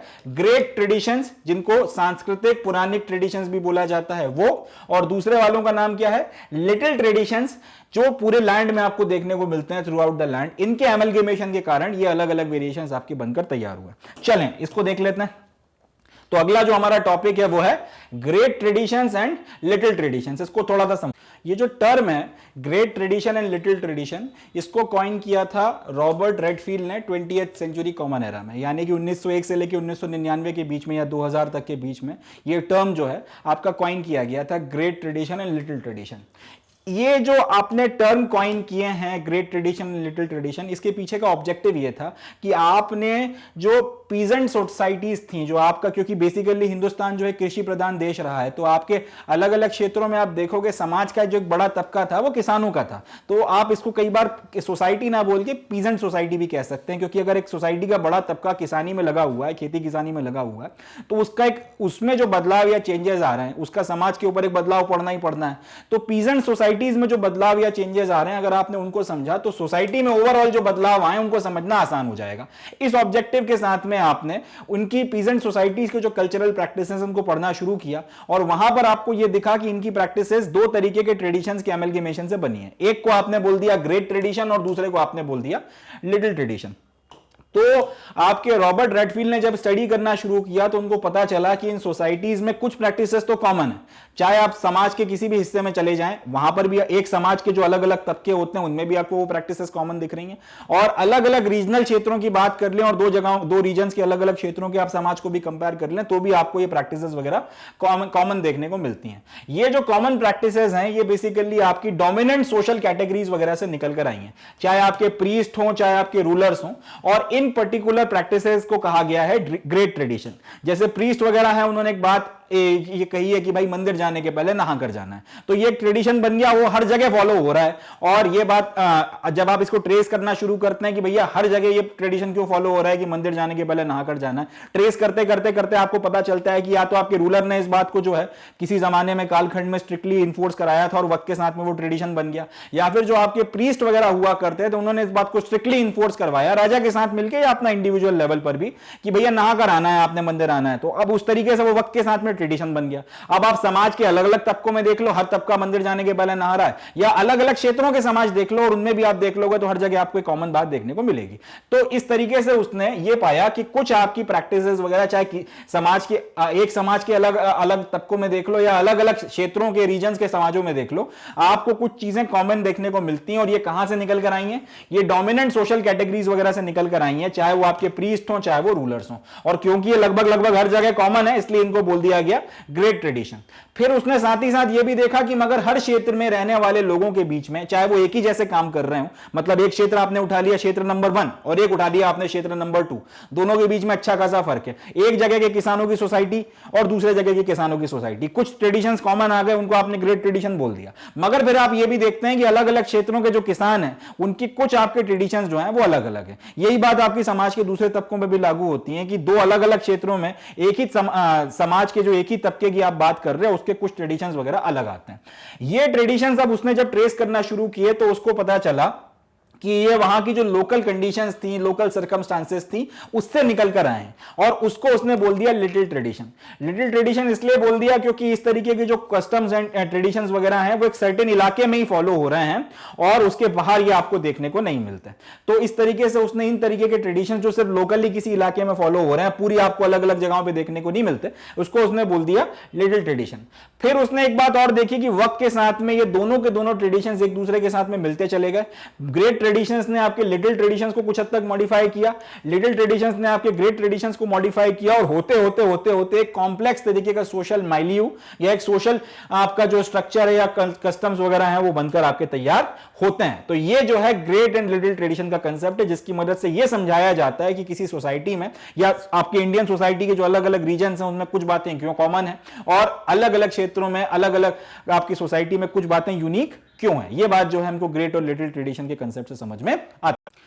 नेक्स्ट जो हमारा टॉपिक आता है वो है डिफरेंसेस एंड कन्फ्लिक्ट्स। अभी तक तो हम लोगों ने ये देखा कि इंटीग्रेशन किस तरीके से हो रहा है, अलग अलग जो कल्ट्स हैं वो किस तरीके से एक दूसरे के साथ में आके इंटीग्रेट हो रहे हैं और किस तरीके से आपकी कॉमन प्रैक्टिसेस वगैरह डेवलप हो रही हैं। अब हम लोग ये देखेंगे कि जो डिफरेंसेस वगैरह हैं वो क्या क्या थे और वो डिफरेंसेस कैसे आ गए, और उन डिफरेंसेस के कारण फिर जो भी थोड़ा बहुत विवाद हुआ या जो कन्फ्लिक्ट्स वगैरह हुए जिसके कारण अलग अलग सेक्ट आपके बन के तैयार होते चले गए, उनके बारे में भी हम थोड़ी सी बातचीत करेंगे।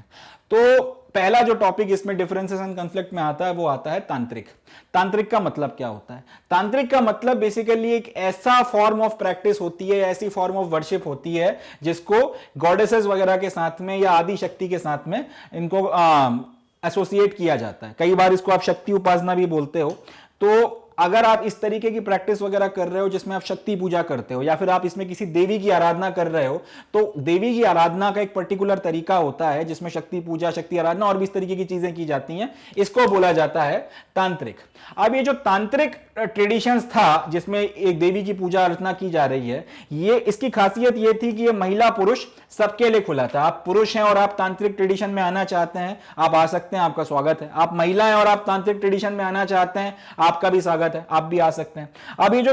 और एक इंपॉर्टेंट और इंटरेस्टिंग बात जो निकल कर आती है कि जो तांत्रिक ट्रेडिशन के लोग थे ये कास्ट वगैरह को ना तो मानते थे या फिर इग्नोर कर देते थे, और क्लास डिफरेंसेस को भी नहीं मानते थे। ना ये वर्ण व्यवस्था में इंटरेस्टेड थे, ना ये कास्ट वगैरह के सिस्टम में इंटरेस्टेड थे। जब इनको तांत्रिक प्रैक्टिसेस करनी होती थी, चाहे आप महिला हो, चाहे आप पुरुष हो, चाहे आप सो कॉल्ड अपर कास्ट से हो, चाहे आप सो कॉल्ड लोअर कास्ट से हो, चाहे आप किसी भी वर्ण से, किसी भी जाति से आते हो, उससे इनको कोई इंटरेस्ट नहीं था। जब रिचुअल्स की प्रैक्टिस की जा रही है, जब तांत्रिक ट्रेडिशंस की प्रैक्टिस की जा रही है, तब ये सारी बातें इनके लिए मायने नहीं रखती थी। ये एक इंटरेस्टिंग पॉइंट जो है जो निकल कर आता है। अब ये जो तांत्रिक प्रैक्टिसेस हैं जो डेवलप होना शुरू हुई थी, इनमें वक्त 1000 सालों में ये जो तांत्रिक प्रैक्टिसेस अब शुरू हो गई हैं, इनमें 1000 सालों में आपको कुछ मॉडिफिकेशंस और कुछ चेंजेस वगैरह देखने को मिलते हैं। और ये जो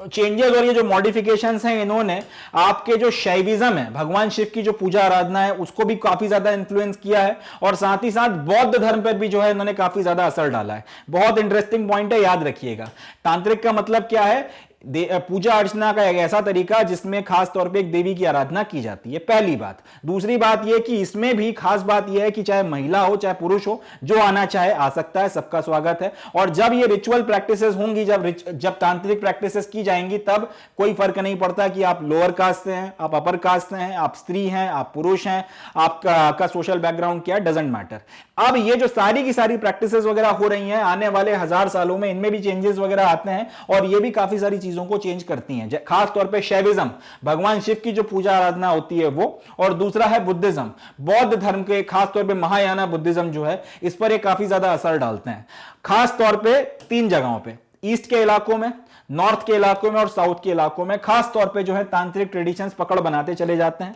आने वाले 1000 सालों में ये शैविज्म, बुद्धिज्म को और बाकी सारे जो भी इनके साथ कांटेक्ट में आ रहे थे उन ट्रेडिशंस को मॉडिफाई करते हैं। जो लोग इनके साथ कांटेक्ट में आए वो भी तांत्रिक ट्रेडिशंस में थोड़ा बहुत बदलाव लेकर आते हैं। यहां से एक बहुत इंटरेस्टिंग और बहुत इंपॉर्टेंट चीज शुरू होती है। इसके बाद के जो 1000 साल आते हैं उसमें ये जो सारी की सारी बिलीव्स एंड प्रैक्टिसेस थी, जो तांत्रिक बिलीव्स एंड प्रैक्टिसेस थी, जिनमें कुछ बदलाव भी आया, जिन्होंने इनके साथ कांटेक्ट में आने वालों को भी बदला। अल्टीमेटली इसके आने वाले जो 1000 साल थे तांत्रिक ट्रेडिशन शुरू होने के बाद के, उसके 1000 साल खत्म होते होते इन सारे के सारे ट्रेडिशंस के लिए एक शब्द का इस्तेमाल किया जाना शुरू किया, वो था हिंदू। वो हिंदू था। जो आज का हिंदू धर्म है वो बेसिकली तांत्रिक ट्रेडिशन से बहुत ज्यादा इंस्पायर्ड है, बहुत ज्यादा उससे इन्फ्लुएंस है। तो याद रखिएगा तांत्रिक ट्रेडिशंस का मतलब क्या, एमसीक्यूज बनेंगे यहां से। देवी की खास तरीके से पूजा आराधना को तांत्रिक ट्रेडिशंस बोला जाता है। महिला पुरुष सबके लिए खुला था, कास्ट वास्ट ये लोग मानते नहीं थे। शैविज्म और बुद्धिज्म पे इनका खास तौर पे प्रभाव पड़ा और शैविज्म और बुद्धिज्म ने इनके ऊपर भी प्रभाव डाला। जो भी चेंजेस वगैरह होते गए, मॉडिफिकेशन होते चले गए, जब ये शुरू हुआ 5th सेंचुरी कॉमन एरा के आसपास से, उसके बाद के 1000 सालों में जो भी मॉडिफिकेशन आते हैं उसको आपने एक शब्द में क्लासिफाई कर दिया और उसका नाम पड़ गया हिंदू। तो ये सारे के सारे जो ट्रेडिशंस वगैरह हैं ये आने वाले नेक्स्ट 1000 सालों में, शुरू होने के बाद से आने वाले नेक्स्ट 1000 सालों में हिंदू कहलाए। ये एक बहुत इंटरेस्टिंग और एक बहुत इंपॉर्टेंट पॉइंट है, इसे अपने को ध्यान रखना। अब ये जो क्लासिफिकेशन है जिसमें तांत्रिक प्रैक्टिसेस वगैरह को आपने आने वाले 1000 सालों में हिंदू बोलना शुरू कर दिया और उसको हिंदू धर्म बोलना शुरू कर दिया वक्त के साथ में, ये जो पूरा का पूरा क्लासिफिकेशन है मॉडिफाइड तांत्रिक प्रैक्टिसेस वगैरह का, इसको अगर आप अर्ली वैदिक ट्रेडिशंस के साथ में कंपेयर करो या फिर इसके पहले के जो पुराने ट्रेडिशंस हैं उनके साथ में कंपेयर करो, तो ये जो क्लासिफिकेशन है जिसमें आप काफी सारी तरीके की ये जो रिलीजियस प्रैक्टिसेस हैं इनको आप हिंदू बोल रहे हो, जो खासतौर पर इन 3 इलाकों में आपको देखने को मिलती हैं और जिसने शैविज्म और Mahayana Buddhism to be specific इनको बहुत मॉडिफाई किया है। ये पूरा का पूरा जो क्लासिफिकेशन है जो अब एक शब्द हिंदू से जाना जाता है, ये वैदिक ट्रेडिशंस और पुरानिक ट्रेडिशन से बहुत ज्यादा अलग था। एंड या फिर इस तरह से बोल सकते हैं ये क्लासिफिकेशन ना इसमें फिट बैठता था ना इसमें फिट बैठता था। वजह यह थी कि वैदिक ट्रेडिशंस में आप जिन ईश्वरों के ऊपर खास तौर पे एम्फेसिस करते थे, अग्नि देवता के ऊपर एम्फेसिस करते थे, इंद्र देवता के ऊपर करते थे और सोम के ऊपर या सोमा यहां पे जो बोला गया है, इसको हिंदी में आप बोलोगे तो सोम पढ़ोगे, इनके ऊपर आप एम्फेसिस करते थे। ये सारे के सारे जो आपके वैदिक ट्रेडिशंस के या पुरानिक ट्रेडिशंस के देवी देवता थे अब उनका सिग्निफिकेंस कम हो गया था, वो एकदम मार्जिनल हो गए थे। एक ना उनका आपको ऐसा कहीं पे टेक्स्ट में कुछ खास जिक्र देखने को मिलता था, और जो स्कल्पचर्स वगैरह बनाए जा रहे हैं, मूर्तियां बनाई जा रही हैं, चित्रकारी हो रही है, विजुअल रिप्रेजेंटेशन में भी आपके जो अग्नि, इंद्र और सोम है वो बिल्कुल गायब हो गए थे। इनका बिल्कुल जो है नामो निशान मिट गया था, ये कहना गलत होगा मगर ये बहुत मार्जिनल हो गए थे। ये प्राइम इंपॉर्टेंट आपके ऑल पावरफुल माइटी गॉड्स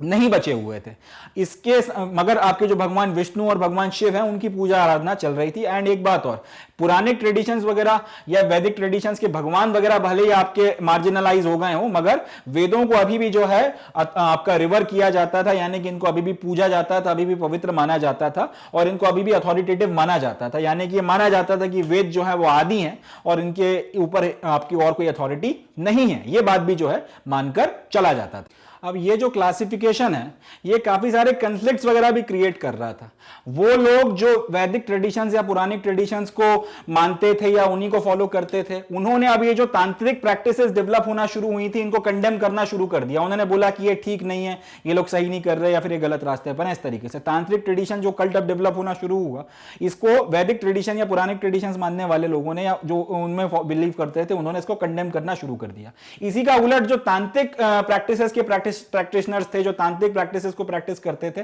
उन्होंने बकायदा इन लोगों को भी इग्नोर कर दिया और इसके साथ साथ उन्होंने वेदों की अथॉरिटीज को भी इग्नोर कर दिया। ये कई बार इस तरीके के काम करते थे जो आपके जो कास्ट और आपके वर्ण की जो व्यवस्था है उसके खिलाफ जा रहे हैं, वेदों में जो बातें लिखी गई हैं उसके भी खिलाफ जा रहे हैं। काफी सारी चीजें जो है इस तरीके की तांत्रिक प्रैक्टिसेस में होती थी जो वेदों को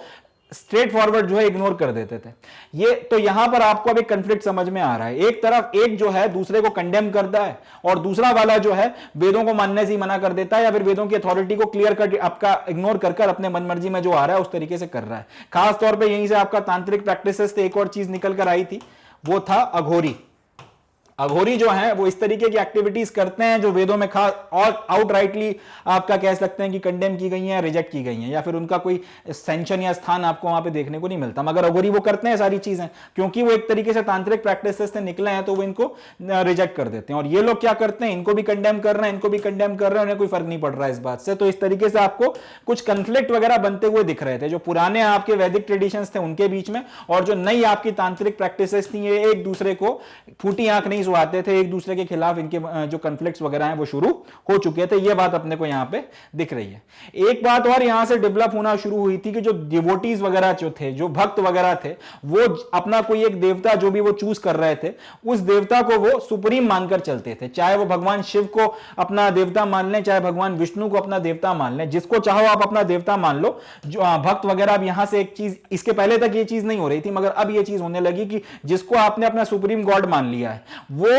आप या जिसको आपने अपना इष्ट देव मान लिया है, उसको अब आप सुप्रीम गॉड के तौर पर जो है प्रोजेक्ट करते थे। इसमें फिर आप कॉम्प्रोमाइज नहीं करते थे। आपने बोल दिया कि मैं भगवान शिव का उपासक हूं, तो आपके लिए भगवान शिव आप सुप्रीम हो गए। उनके अलावा फिर आप किसी और की जो है पूजा आराधना नहीं करेंगे या किसी और देवता को उनके समकक्ष नहीं मानेंगे। यही बात भगवान विष्णु को मानने वालों के साथ में थी। तो शैविज्म और वैष्णविज्म जो है यहीं से थोड़ा सा एक दो अलग अलग स्ट्रीम्स के तौर पर खास तौर पे बहने लगा था। इसके पहले इतना ज्यादा आपको डिफरेंसेस नहीं देखने को मिलते थे, मगर यहां से शैविज्म और वैष्णविज्म में काफी डिफरेंसेस वगैरह आपको क्लियर कट समझ में आने लगे थे। साथ ही साथ जो दूसरे आपके रिलीजियस ट्रेडिशंस वगैरह थे, जैसे बुद्धिज्म हो गया या फिर जैनिज्म हो गया, इनके साथ में भी कई बार आपके रिलेशनशिप जो है इसी चक्कर में टेंस हो जाते थे, क्योंकि ये लोग भी ये बोलते थे कि हम जिनको फॉलो कर रहे हैं वो सुप्रीम है। ये लोग यहां पे बोल रहे हैं कि हमारे वाले सुप्रीम है। तो हालांकि ऐसा कभी नहीं हुआ कि एक दूसरे के साथ में कोई ओपन कंफ्लिक्ट या विवाद की स्थिति आ गई हो, मगर टेंशन वगैरह आपको सोसाइटी में अब दिखने लगी थी।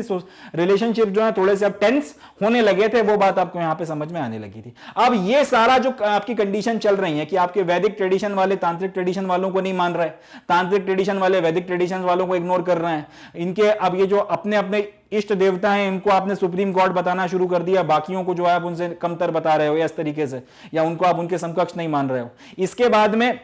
ये जो चीज हो रही है कि जो दूसरे आपके रिलीजन्स वगैरह हैं, इनके साथ में भी आपके जो रिलेशनशिप्स वगैरह टेंस हो रहे हैं, इस सारी चीज में अब एक नई चीज निकल कर आती है और वो है भक्ति। कैसे, वो अब हम लोग बातचीत करेंगे। तो ये सारे कंटेक्स्ट में एक नया ट्रेडिशन डेवलप होता है जिसको आप बोलते हैं ट्रेडिशन ऑफ डिवोशन या फिर भक्ति, जो आपकी मेन थीम इस चैप्टर में, जो मेन दो थीम्स हैं भक्ति और सूफी ट्रेडिशन, उनमें से पहली थीम रहने वाली है। इतने सारे नाटक चल रहे हैं आपके देश में, ये इनसे लड़ रहे हैं, ये इनको नहीं मान रहे, ये अपने आप को जो है एकदम सुप्रीम प्रोजेक्ट कर रहे हैं, इनके फिर इनके साथ में विवाद वगैरह चल रहे हैं। इस सारी कहानी में, इस सारे गड़बड़ झाले में, या इस सारे आपकी जो खिचड़ी बन रही है, इसमें एक नया ट्रेडिशन निकल कर आता है जिसको बोला जाता है ट्रेडिशन ऑफ डिवोशन या फिर ट्रेडिशन ऑफ भक्ति, जो आपकी पहली मेन थीम है जिसके बारे में हम लोगों ने बातचीत करनी है। इसमें ये जो भक्ति का ट्रेडिशन डेवलप हुआ उसके बारे में हम लोग बातचीत करेंगे, मगर ये जो सारा विवाद वगैरह चल रहा है, इसके पहले के जो 1000 साल गए हैं, अगर आप भक्ति ट्रेडिशंस के रूट्स वगैरह देखना शुरू करोगे तो वो भक्ति ट्रेडिशंस के रूट्स इन 1000 सालों में आपको देखने को मिलते हैं, जो ये कंफ्लिक्ट वगैरह के पहले के 1000 साल है। फिर से सुनिएगा, 5th सेंचुरी कॉमन एरा के आसपास विवाद चल रहा है, ये सारी चीजें हो रही हैं, इसमें अब भक्ति का ट्रेडिशन जो है वो निकल कर आता है। मगर 5th सेंचुरी कॉमन एरा के पहले के जो 1000 साल गए हैं, अगर आप भक्ति ट्रेडिशन की जो प्रैक्टिस वगैरह या रूट्स वगैरह को देखोगे तो उन 1000 सालों में आपको ट्रेस करने को मिल जाएंगी, क्योंकि इसके पहले के जो 1000 साल गए हैं, डिवोशनल वर्शिप जो थी उसमें भी प्रिवेलेंट थी। आपने कोई एक देवता को मान लिया और आप उसकी तरह जो है, आप उसकी तरफ पूरी तरीके से जो है डिवोट हो गए। आपने फिर दुनियादारी से बिल्कुल जो है छोड़ छाड़ दिया, आपने अपने एक देवता के प्रति अपने आप को पूरी तरीके से कमिट कर दिया। ये जो है डिवोशनल वर्शिप वगैरह, ये जो भक्ति ट्रेडिशन में बाद में फंडामेंटल्स के तौर पर निकल कर आई, ये भक्ति ट्रेडिशन के तौर पर शुरू होने के पहले के 1000 सालों में भी प्रिवेलेंट थी, वो आपको दिखती थी। इसमें अब आपको कई कई सारी चीजें जो है समझ में आती थी। रूटीन वर्शिप भी आपको देखने को मिल रही है, एक सामने वाला बस 2 मिनट के लिए हाथ जोड़ के चला गया या उसने छोटी सी कोई पूजा कर दी, वो भी आपको देखने को मिल रहा है। वहां से लेके आपको एकदम कठिन तपस्या तक लोग कर रहे हैं, अपनी जिंदगी जो है उन्होंने अपने देवी देवता को दे दी और एडोरेशन में पूरी तरीके से डूब गए, ट्रांस जैसी स्थिति में चले गए। सारी चीजें जो है आपको देखने को मिल रही हैं। ये मैं कब की बात कर रहा हूं, भक्ति ट्रेडिशन शुरू होने के पहले के 1000 सालों में ये सारी प्रैक्टिसेस आपको देखने को मिल रही हैं। आप अपने कोई इष्ट देवता को चुनकर उनकी नॉर्मल पूजा आराधना कर लीजिए, उनके लिए कोई छोटा मोटा क्रियाकांड कर दीजिए, कोई बड़ी पूजा करवा दीजिए, कोई उससे भी बड़ी पूजा करवा दीजिए, या पूरी तरह से उनकी भक्ति में लीन होकर अपनी जिंदगी जो है उनको दे दीजिए। जो भी हर तरीके की जो चीज है ये इस रेंज में आ जाती थी, जो भक्ति ट्रेडिशन के फॉर्मली शुरू होने के पहले के 1000 साल गए हैं। इसमें आप नॉर्मल पूजा आराधना से लेकर एकदम ट्रांस की स्टेट में चले गए, एकदम आप ध्यान की स्टेट में चले गए, एकदम आप ईश्वर के अलावा कुछ और अब आपको दिखता नहीं, ऐसी स्थिति में आ गए और हर चीज आपको देखने को मिल रही थी भक्ति ट्रेडिशन शुरू होने के पहले के 1000 सालों में। यहां पर एक कॉमन बात जो देखने को मिलती है वो यह है कि आपने पूजा आराधना में आप सिंगिंग और चैंटिंग जो है, यानी कि मंत्रोच्चारण जो है वो, और गा गा के जो उनका जो आपका भजन गाए जा रहे हैं या गा गा के या फिर एक खास तरीके की टोन में मंत्रोच्चारण हो रहा है, ये कॉमन हो गया था। किसी भी तरीके से आप वर्शिप करो आपको ये चीज कॉमन देखने को मिल रही थी। खास तौर पे भगवान शिव और भगवान विष्णु के जो सेक्ट्स हैं, जिनमें आगे जाके भक्ति और ट्रेडिशन ने काफी ज्यादा जो है पकड़ बनाई है। भक्ति ट्रेडिशन पूरा का पूरा भगवान शिव और भगवान विष्णु के जो पूजा आराधना इसी के आसपास जो है बेस्ड है। तो इनकी जो पूजा आराधना हो रही थी भक्ति ट्रेडिशन के पहले, उसमें भी ये जो सिंगिंग और चैंटिंग वगैरह जो है ये कॉमन मोड्स ऑफ वर्शिप बन गए थे और इनको लगातार जो है पालन किया जा रहा था। बाद में भक्ति ट्रेडिशन आता है और उसमें फिर इनमें मॉडिफिकेशंस होते हैं और वो फिर आगे बढ़ते बढ़ते पूरा एक मूवमेंट बन जाता है। उसके बारे में हम लोग अभी बातचीत करेंगे। So with this we come to the end of the session. आज के सेशन में हम लोगों ने भक्ति एंड सूफी ट्रेडिशन का जो पूरा का पूरा चैप्टर है उसको शुरू किया है। हमने इसके जो शुरुआती टॉपिक्स वगैरह हैं वो देखे हैं। आपके वो सारे सेंट्स वगैरह जो पोएट्स भी हुआ करते थे उनके बारे में बातचीत करी, उनके ट्रेडिशंस वगैरह के बारे में थोड़ा सा हम लोगों ने डिस्कशन किया। उसके बाद में किस तरीके से आपकी सोसाइटी में बदलाव आ रहे थे उनको हमने देखा। तांत्रिक प्रैक्टिसेस किस तरीके से पुरानी प्रैक्टिसेस से अलग थी वो हमने देखा। और ये जो एक पर्टिकुलर डेटी वगैरह को चूज करने का प्रोसेस है और उसकी भक्ति में अपने आप को लीन करने का कंसेप्ट है वो देखा। इस बीच में आपके क्या तरीके के चेंजेस हो रहे थे कि आपकी लोकल ट्रेडिशंस को आप ब्राह्मणिकल पॉइंट ऑफ व्यू से जो सोसाइटी बनाई गई थी उसमें शामिल किया जा रहा है, वो सारी बातें हम लोगों ने देखी। एंड लास्ट में हम लोगों ने ये देखा कि भक्ति ट्रेडिशन शुरू होने के पहले